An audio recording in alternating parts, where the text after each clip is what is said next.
Good afternoon, my dear animals and ethics class. What? You don't recognize me? It's your classmate, Tani. As you all know, there's more to animals than the first few thoughts can give. Non-human animals are just as mentally capable as humans are. There are various animals who exemplify the similarly complex minds of any human.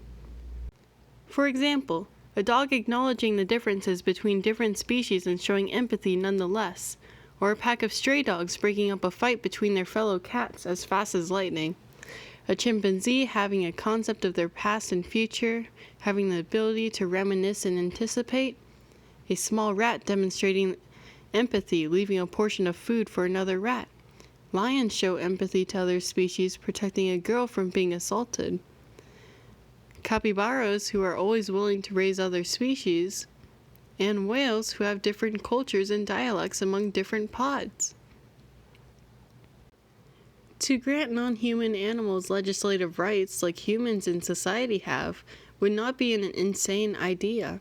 How? Well, if a species were going extinct due to some form of exploitation, that would be a very clear instance of the need for rights and protection under the law. Now, at the very least, a change in language could change many cultural connotations towards animals, such as refraining from using non-human animals as metaphors for bad characteristics, such as eating like a pig. Reasoning is, it's speciesist. Exploiting a whole species is speciesist.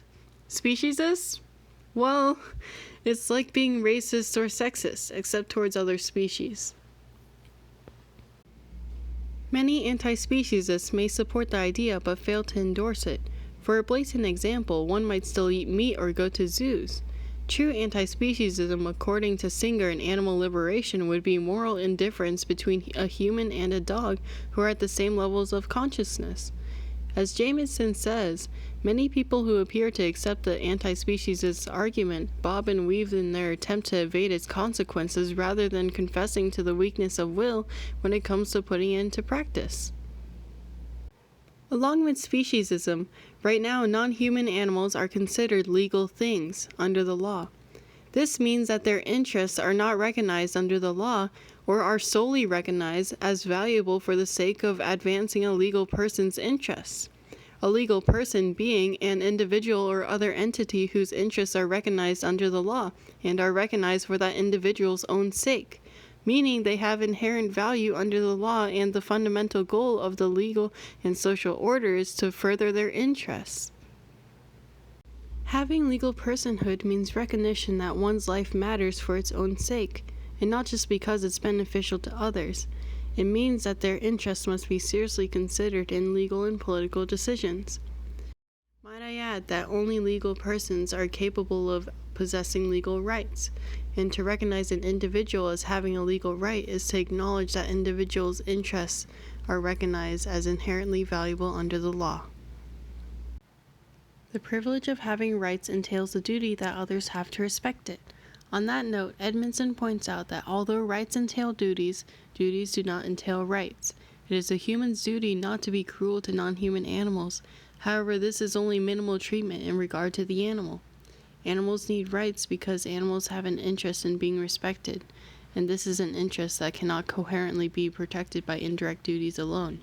Along with this, their rights should be flexible for the purpose of supporting the large variety of wild and domestic species in the world as subjects of the law.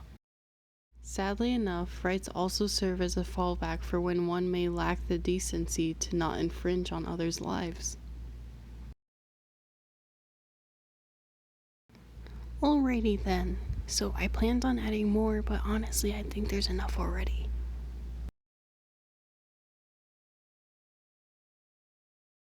Good afternoon, dude. What? You don't recognize me? No. Good afternoon, my dear animals. There are various animals who exemplify the similarly Good afternoon. A small rat demonstrating empathy, leaving a portion of food for another rat. Too good with many people who appear to accept the anti-speciesist argument bob and weave. Having legal personhood means recognition that one's life matters for its own sake, and not just because of having legal personhood. Having legal personhood means that only legal persons are capable of possessing legal rights and to recognize in a minute. Having legal personhood means recognition that one's life matters for its own sake, and not having legal personhood means recognition that one's life matters for its own sake. Having legal personhood means recognition matters for one's own sake. Having legal personhood means recognition that one's life. Having legal personhood means recognition that one's life matters for its own sake, and not just because it's beneficial to others. Not just because it's beneficial to others. The privilege of having rights. On that note, Edmondson points out that although rights entail duties, however, this is only minimal treatment in regards to the animal. The animal needs rights. Sadly enough, rights serve my mom.